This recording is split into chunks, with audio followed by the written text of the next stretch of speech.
Salam, salam sehat buat Bapak Ibu dan saudara-saudaraku berkat oleh Yesus Kristus. Kita bersyukur kepada Tuhan buat kasih karunia yang Tuhan berikan kepada kita. Yang Tuhan berikan dalam kesehatan, kehidupan, dan kita tetap berada dan menikmati kehidupan ini. Dan saya juga mengharapkan kepada kita untuk tetap menjaga kesehatan, dalam arti tetap menjalankan protokol kesehatan yang ada dalam menghindari atau menyebarluaskan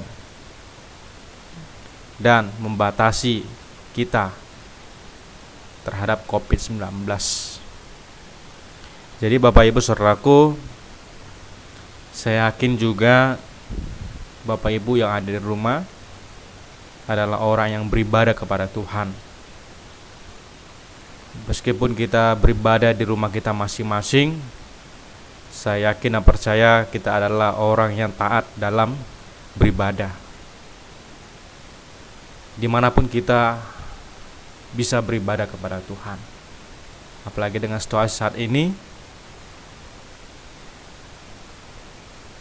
kita tetap menjaga diri kita dari hal-hal yang akan mengancam kehidupan kita.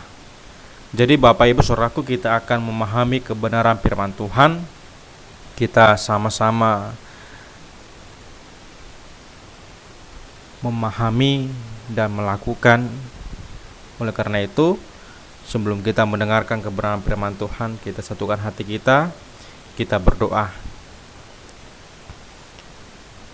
Terima kasih Tuhan, kami mengucap syukur buat kasih karunia yang Tuhan berikan kepada kami. Kami telah mempersiapkan hati dan pemikiran kami untuk mendengarkan kebenaran firman Tuhan. Berfirmanlah Tuhan, sebab kami siap mendengarkannya, sehingga firman Tuhan ada dalam kami dan kami dalam Engkau. Terima kasih Tuhan, kami berdoa dan mengucap syukur kepadamu. Amin.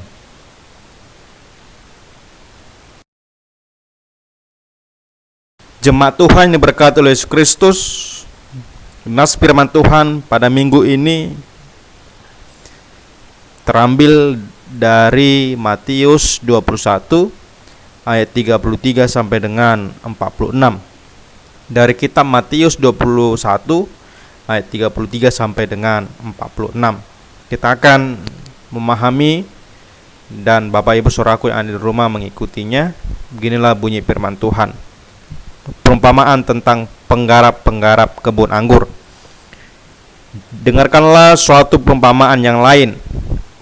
Adalah seorang tuan tanah membuka kebun anggur dan menanam pagar sekelilingnya.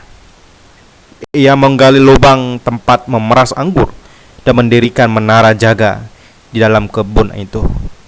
Kemudian ia menyewakan kebun itu kepada penggarap-penggarap, lalu berangkat ke negeri lain.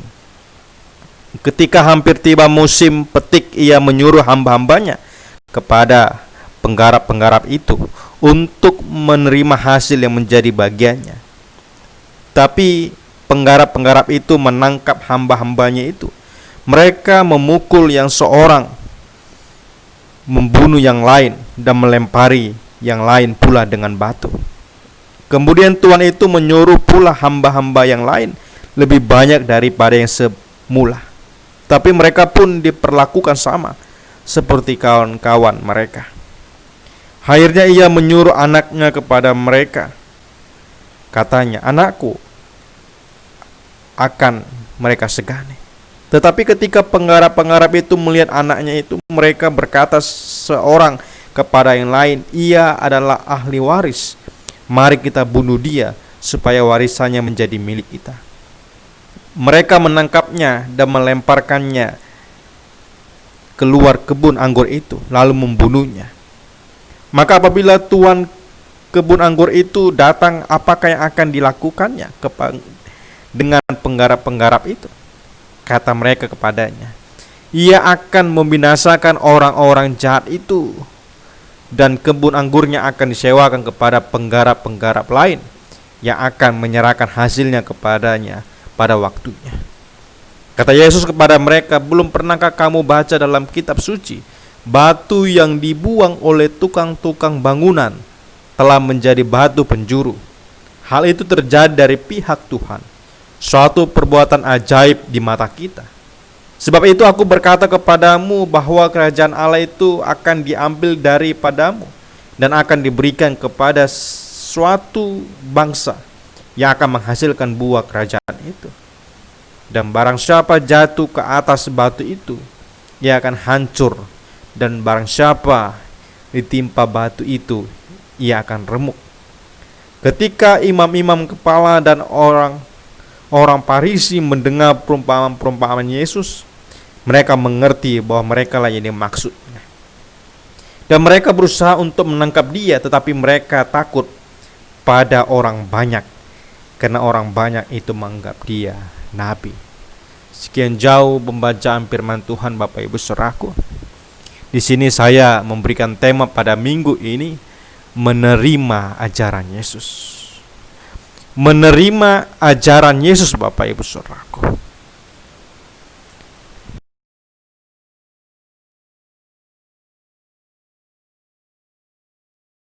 Jemaat Tuhan, saudaraku yang berkati oleh Yesus Kristus, firman Tuhan pada minggu ini masih berbicara tentang perumpamaan yang menggambarkan kerajaan Allah, yang diumpamakan sebagai penggarap-penggarap kebun anggur Bapak Ibu. Saudaraku yang berkati oleh Yesus Kristus, dalam perumpamaan ini menggambarkan sebuah dialog atau percakapan antara Yesus dengan ahli-ahli Taurat dan orang Farisi. Di dalam kisah ini menggambarkan bagaimana orang Farisi dan ahli-ahli Taurat ingin menjatuhkan Yesus dan menyudutkan Yesus di hadapan orang banyak pada saat itu. Sehingga dengan itu Yesus akan dipermalukan di hadapan orang banyak. Bapak Ibu yang berkati oleh Tuhan, firman Tuhan ini juga berbicara tentang eskatologi atau nubuatan yang menggambarkan apa yang akan terjadi di masa yang akan datang Bapak Ibu. Dan kisah ini menggambarkan bagaimana Yesus di dalam perumpamaannya yang menggambarkan masa lampau, masa kini, dan masa yang akan datang.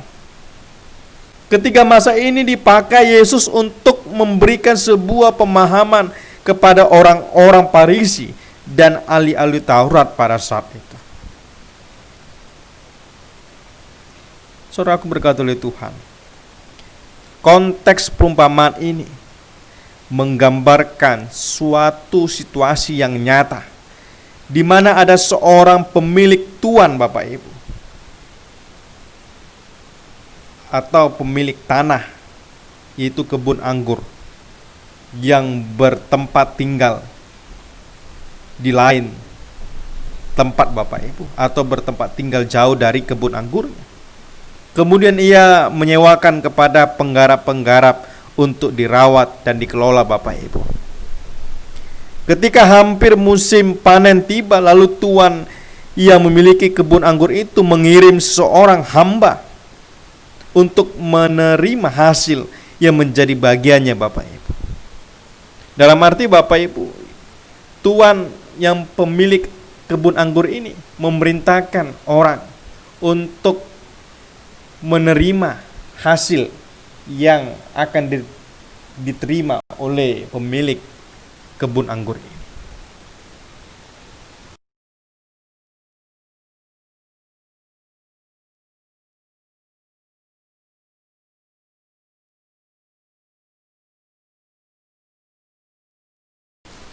Saudaraku yang berkati oleh Yesus Kristus, ketika pemilik anggur itu menyuruh hambanya untuk meminta penghasilan dari kebun anggurnya itu, justru hamba-hamba yang dikirim oleh pemilik anggur itu Bapak Ibu, yang pertama, mereka ditangkap lalu memukulnya, kemudian membunuhnya Bapak Ibu, dan melemparkannya.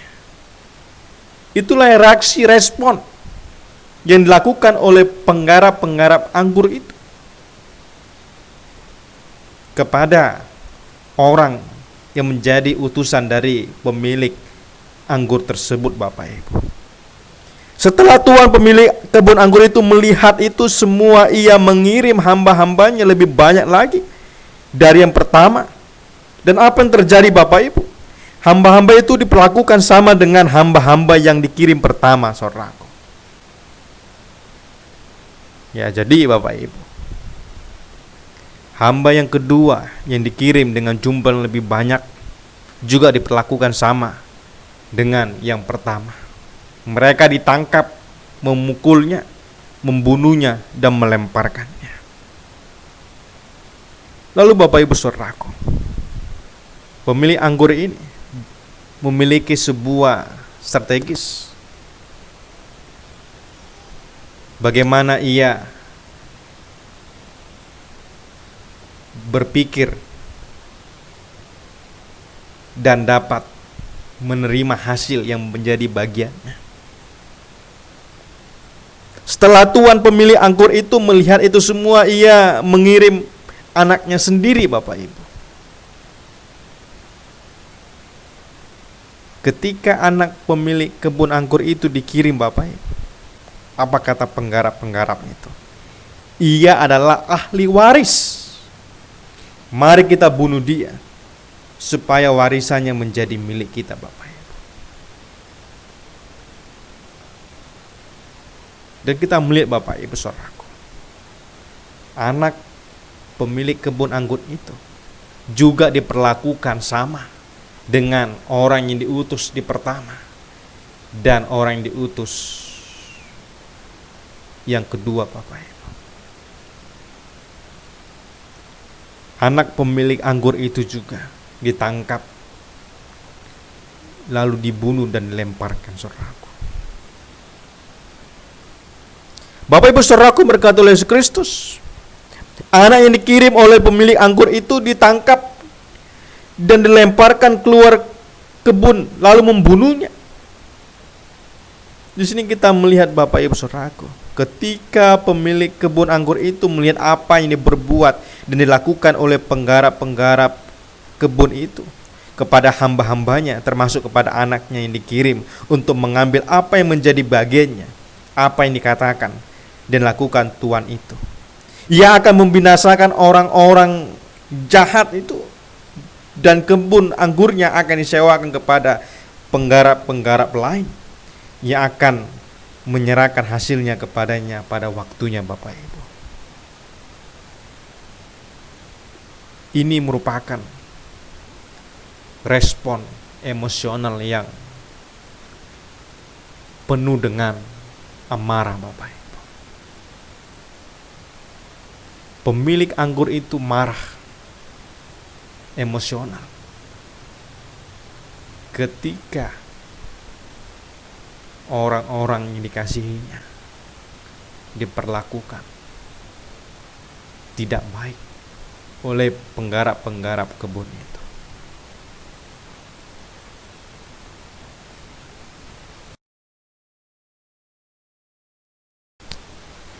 Saudaraku yang berkat oleh Kristus, dalam perumpamaan ini hamba-hamba yang dikirim oleh pemilik anggur itu, baik yang pertama dan kedua, digambarkan sebagai nabi yang diutus Allah pada zaman perjanjian lama. Kalau pernah kita memahami, Bapak Ibu, pernah kita membaca kitab perjanjian lama, banyak nabi-nabi yang dibunuh, Bapak Ibu, ketika dia menyampaikan kebenaran firman Tuhan. Ini merupakan perumpamaan yang digambarkan Yesus ketika hamba yang pertama diutus dan ketika hamba yang kedua diutus, juga diperlakukan sama, dilempari, dicampakkan, dan dibunuh, Bapak Ibu.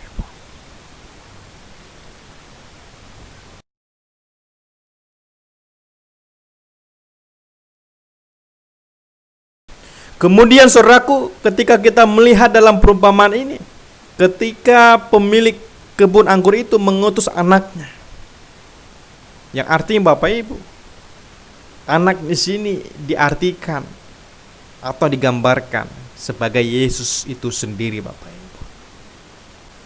Ketika Yesus menyampaikan kebenaran firman Tuhan,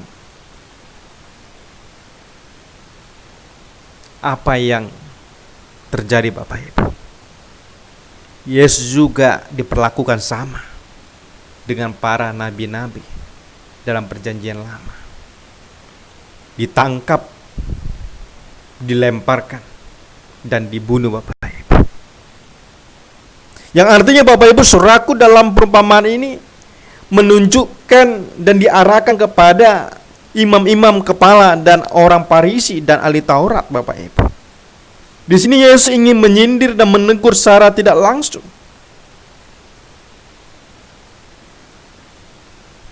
Dan Yesus melihat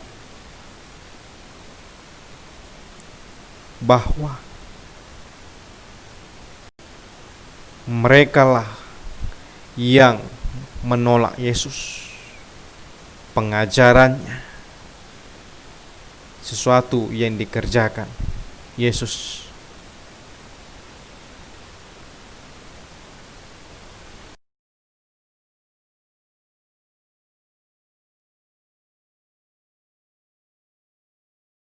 Saudaraku yang berkat oleh Yesus Kristus, tidak secara langsung Yesus menyatakan bahwa dirinya adalah personifikasi dari anak pemilik kebun yang juga sebagai batu yang dibuang oleh tukang-tukang bangunan, Bapak Ibu. Dan ahli-ahli Taurat dan pemimpin-pemimpin agama digambarkan sebagai penggarap-penggarap kebun anggur dan sebagai tukang-tukang bangunan yang membuang batu penjuru itu, Bapak Ibu. Jadi Yesus berbicara tentang kematiannya yang sudah dekat. Dapat diartikan, Bapak Ibu, Yesus ingin mau menyatakan bahwa penggarap-penggarap jahat itu adalah orang-orang Farisi dan ahli Taurat. Dan tukang-tukang bangunan itu juga digambarkan sebagai orang Farisi dan ahli Taurat. Dan batu penjuru dalam perumpamaan ini yang digambarkan sebagai batu yang dibuang, Bapak Ibu, itu menyatakan Yesus sendiri, Bapak Ibu. Dalam arti, Bapak Ibu saudaraku, firman Tuhan pada minggu ini mengajari kita untuk bertanggung jawab terhadap apa yang Tuhan berikan kepada kita, terhadap apa yang telah dipercayakan kepada kita, Bapak Ibu. Ketika kita hidup dunia ini dan diberi kesempatan untuk diam dan ada di dunia ini, marilah kita menjalankan tugas dan tanggung jawab kita kepada Tuhan, Bapak Ibu. Jangan jadikan diri kita sebagai penggarap-penggarap kebun anggur atau tukang-tukang bangunan yang melemparkan batu. Tetapi jadilah diri kita sebagai umat Tuhan yang mampu mengerjakan serta bertanggung jawab terhadap apa yang dipercayakan kepada kita. Demikianlah kebenaran firman Tuhan, Bapak Ibu. Biarlah firman Tuhan ini dapat kita lakukan dalam kehidupan kita. Amin. Kita berdoa. Terima kasih Tuhan, kami bersyukur buat kebenaran firman Tuhan. Ajari kami untuk menerima pengajaran dari Tuhan, menerima dan melakukannya dalam kehidupan kami. Mampukan kami dan ajari kami Tuhan untuk melakukan apa yang baik dan benar bagi nama Tuhan. Terima kasih Tuhan, kami berdoa dan mengucap syukur kepada-Mu. Amin.